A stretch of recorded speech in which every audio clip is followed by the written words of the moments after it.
Hi, Sarah Childers back with you. Let's talk about Pearl.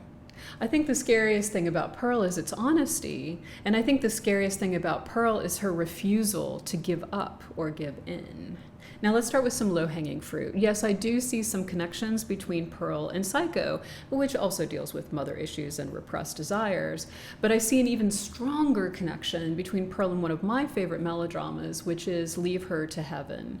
Now in Psycho, we meet Norman Bates after his formative years, just in time to see his return of the repressed drives find expression in sexualized violence. But in melodrama fashion, Leave Her to Heaven, like Pearl, shows us how family, friends, even architecture can conspire to continuously thwart the protagonist's ability to love and live as she desires. Now, from the very first frame of Pearl, we're introduced to a Circean color palette, and we're soon introduced to our protagonist's fondest wish, which is to be a movie star. And at first, this feels like a girlish whim, and it's staged as such. But we soon discover that it has very womanly motivations, which is to leave the farm and live. Because the farm, despite its beauty, is a pit of obligation. Pearl's days are primarily anchored by labor, including taking care of her disabled father. And yes, that is a Freudian wink wink.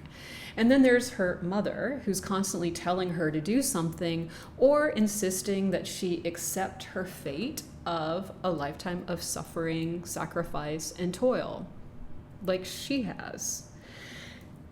And I have to admit, that sounded really familiar to me because my mother carried a very similar tune, which is a woman's life sucks, shut up and take it.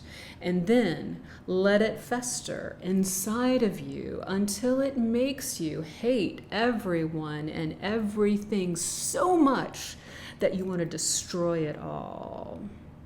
And Pearl kind of puts a literal spin on that.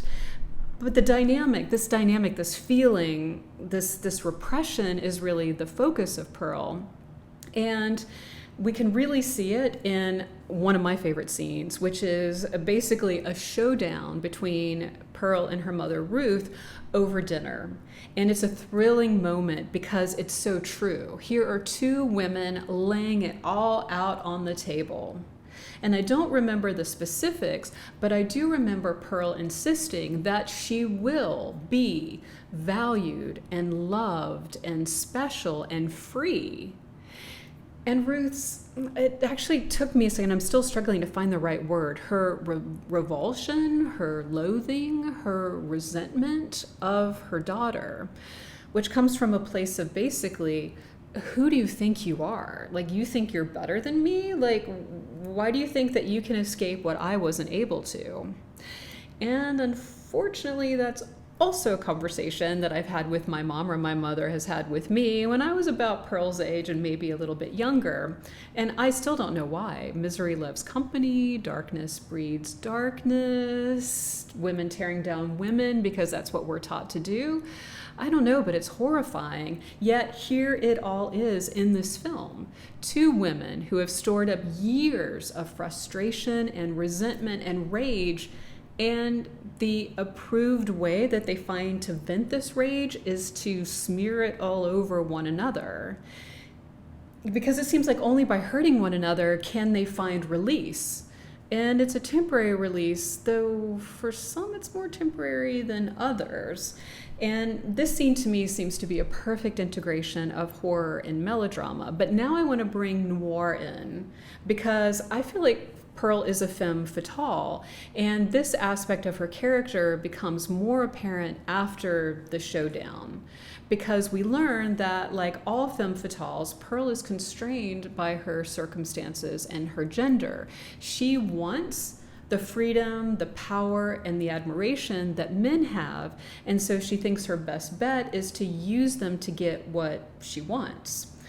And what I love about this film is that, unlike most noirs, we actually get the femme fatale side of the story. We see her story play out rather than her, for lack of a better word, her marks.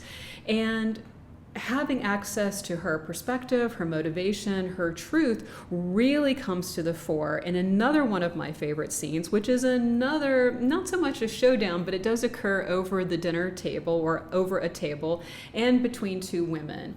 Pearl and her sister-in-law, Mitzi, who has invited Pearl to cope with disappointment by talking to her as if she were Howard, and Howard is Pearl's husband who is away at war. And this moment is an incredible tour de force, long-take monologue delivered by Mia Goth, in which she lays out really eloquently and with great honesty and frankness Pearl's thoughts, dreams, emotions, desires, needs, motivations. I mean, she holds absolutely nothing back. And the framing of the shot is really tight. It's probably about a medium close-up on Pearl, if I'm remembering correctly. And that would be expected because that gives us access to Mia Goth's performance and also gets us up close and personal to Pearl's expression, so we can see her feeling behind what she's saying. But it just dawned on me that this framing does some additional work, which is that it subtly indicates that Pearl isn't just confessing, she's maturing right before our eyes because she's listening to what she's saying. And in a way, she's examining what has happened to her, what is happening to her, and the consequences of her actions.